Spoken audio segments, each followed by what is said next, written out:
Hello दोस्तों। आज की तीन सबसे बड़ी न्यूज ये है कि हमारे उपराष्ट्रपति श्री जगदीप धनखड़ जी ने अपने पद से इस्तीफा दे दिया है। दूसरा जो न्यूज है वो ये है कि भारतीय वायुसेना का मिग-21 फाइटर एयरक्राफ्ट सर्विस से डी इंडक्ट किया जा रहा है। और जो तीसरा न्यूज है वो ये है कि इंडियन आर्मी भारतीय सेना को भी अपाचे हेलीकॉप्टर मिल चुका है। तो चलिए इन पे जरा हम डिस्कशन स्टार्ट करते हैं। दोस्तों, जब भी कभी ऐसा हिस्टोरिकल इवेंट देखने को मिलता है जैसे कल हुआ, खासकर पॉलिटिकल सिस्टम में, तब एग्जामिनेशन में उससे रिलेटेड क्वेश्चन पूछे जाने की ज्यादा संभावनाएं होती हैं। तो ये जरूरी है हमारे लिए कि हम इनके सारे पहलुओं पे एक नजर डाल लें ताकि हमसे एग्जामिनेशन में कोई भी क्वेश्चन छूटे ना। तो चलिए स्टार्ट करते हैं। वाइस प्रेसिडेंट ऑफ इंडिया के ऑफिस के बारे में एक छोटा सा आउटलुक लेते हैं। दोस्तों, ये जो इंडिया का वाइस प्रेसिडेंट का ऑफिस है वो यूएसए की वाइस प्रेसिडेंट के ऑफिस के एकदम सिमिलर है, उनसे ही मॉडल्ड है। और इंडिया का ये सेकंड हाईएस्ट पोजीशन है आफ्टर प्रेसिडेंट।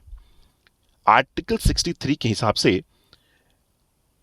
एक वाइस प्रेसिडेंट का ऑफिस होगा और आर्टिकल 64 के हिसाब से संविधान ये कहती है कि जो राज्यसभा का चेयरमैन होगा वो वाइस प्रेसिडेंट होगा।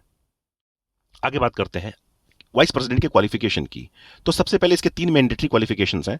पहला यह है कि वो भारत का नागरिक होना चाहिए और उसका उम्र 35 साल से कम नहीं होनी चाहिए, 35 साल मिनिमम उम्र होनी चाहिए उसकी। साथ में वो राज्यसभा के मेंबर के रूप में क्वालिफाइड होना चाहिए। ठीक है, तो ये इसके तीन क्वालिफिकेशंस हैं। आगे बढ़ते हैं इसके इलेक्शन मेथड के बारे में। तो जैसा प्रेसिडेंट का इलेक्शन का मेथड है, सेम वाइस प्रेसिडेंट का भी इलेक्शन का मेथड है, बट इसमें थोड़े से जो इलेक्टिंग मेंबर्स होते हैं वो चेंज हो जाते हैं। अगर मेथड की बात करें तो proportional representation and single transferable vote के मेथड के थ्रू ही वाइस प्रेसिडेंट का भी इलेक्शन होता है।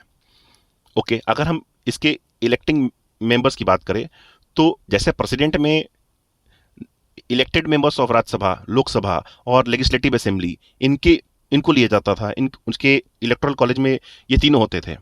बट वाइस प्रेसिडेंट में ऐसा नहीं है। वाइस प्रेसिडेंट में सिर्फ पार्लियामेंट के दोनों सदन, दोनों के इलेक्टेड मेंबर्स और नॉमिनेटेड मेंबर्स दोनों शामिल होंगे। तो अगर वाइस प्रेसिडेंट के अगर इलेक्टोरल कॉलेज की बात करें तो इसमें लोकसभा के इलेक्टेड और नॉमिनेटेड मेंबर्स तथा राज्यसभा के इलेक्टेड और नॉमिनेटेड मेंबर्स दोनों शामिल होंगे। इसमें स्टेट के जो विधानसभा के कोई भी सदस्य इसमें शामिल नहीं होगा। आगे बढ़ते हैं।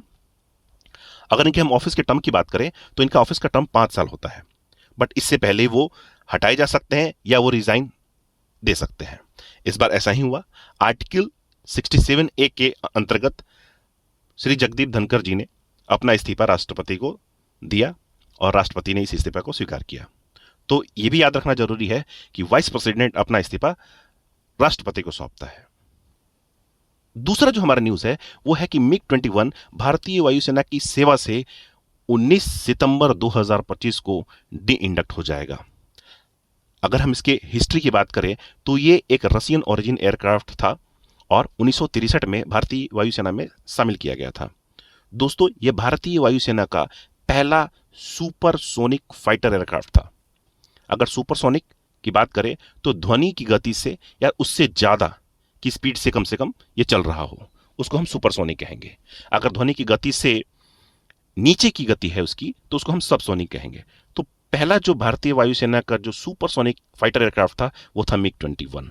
तो ये बड़ा ही इंपॉर्टेंट फैक्ट है मिग-21 के बारे में। मिग-21 अब 19 सितंबर 2025 को फाइनली ये डी इंडक्ट हो जाएगा। अब तीसरा जो न्यूज है वो ये है कि आर्मी को भी Apache attack helicopter AH-64E USA से मिल चुका है।